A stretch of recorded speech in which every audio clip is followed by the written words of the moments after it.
Continuem amb la fresa, la maduixa i el maduixot, les cireres, també riquíssimes ja, comencen a estar ben dolcetes. També seguim en el níspero, també, o nísparo, no sé com li dieu. Jo què sé, jo he sentit vísparo, Vísparo. niespro, sí. Nyespro, una bona nyespra, Una bona niespro també, sí. Estem començant ja la nectarina, el paraguayo i l'ambercoc, també.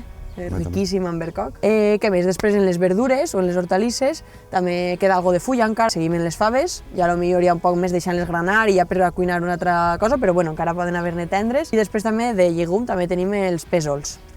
Els tirabecs i totes aquestes cosetes. La tomaca, la ceba tendra, totes aquestes cosetes. La creïlla també està ja començant. La carabasseta.